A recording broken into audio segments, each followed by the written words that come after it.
Baixa movimentação no mercado do boi gordo nesta semana. Alguns frigoríficos estão fora das compras, é um fator que colabora para este cenário.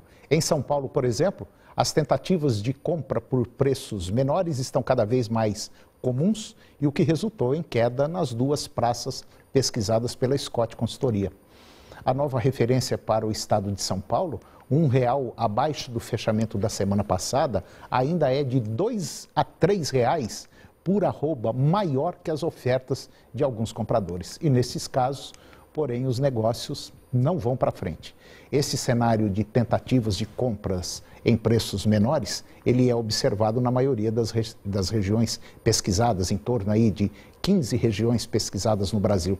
Além de São Paulo, ocorreram quedas no preço da arroba do boi gordo no Triângulo Mineiro, Paragominas no Pará, na região norte do Tocantins e aqui em Goiás. Ainda alguns dias para o pagamento do salário do mês de janeiro, o que indica que o cenário para incremento de vendas não é dos melhores e não deve ajudar o mercado do boi gordo. E agora eu vou conversar com Ana Carolina Cavalcante. A Ana, ela é engenheira florestal lá do Viveiro Ambiental. Ana Carolina, bom dia. Bom dia. Tudo bem? Tudo bem. Ana, o setor de fruticulturas, ele é muito forte em Minas Gerais, em São Paulo, Rio Grande do Sul, né? Muitos pequenos produtores têm aí pomares frutíferos, mas aqui em Goiás parece que não tem muita tradição o cultivo de laranja, de mexerica, de mamão, enfim, de frutas em geral. E nós temos tudo, nós temos condições climáticas para uma série de plantas que poderiam ser cultivadas aqui, né? Principalmente o pequeno produtor, né? Exatamente. Em geral, em São Paulo, principalmente, tem maior tradição com essa parte de fruticultura.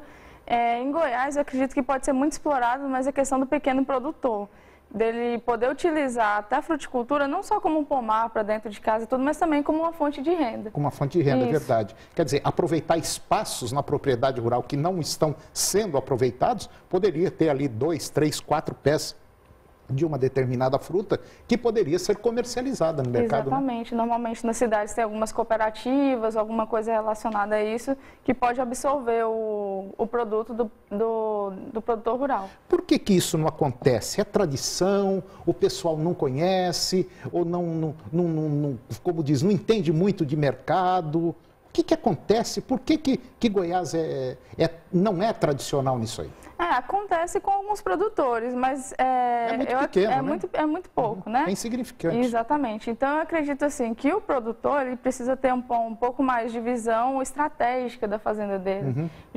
Com certeza tem produtores que têm essa visão e eu acredito que quanto maior a organização dele, tanto da questão de rotação de pastagem, do quanto que eu estou gerando com o leite ou com o gado, quanto maior essa organização e essa visão de mercado, de valores e de custos, ele pode abrir mais leques dentro da propriedade dele. Por exemplo, eu poderia ter aí 10 mil metros quadrados num hectare, que é uma área pequena em relação a uma chácara ou em relação a um pequeno sítio. Quer dizer, num hectare, em 10 mil metros quadrados, eu poderia ter muita coisa plantada. Isso, você pode plantar diversos tipos de frutíferas dentro dessa área. E aí, dependendo aonde você for entregar, você tem que ver a quantidade, a demanda que você tem que atender.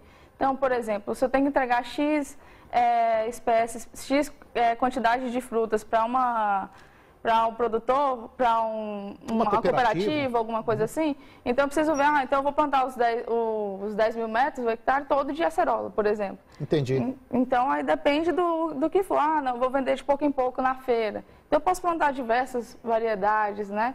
Depende do objetivo do produtor. Mas que tem condição? Tem. Tem condição? Tem. Tá ok. Ana, vamos para o intervalo comercial e depois a gente volta para falar um pouco mais sobre implantação de um pomar. É um minutinho só.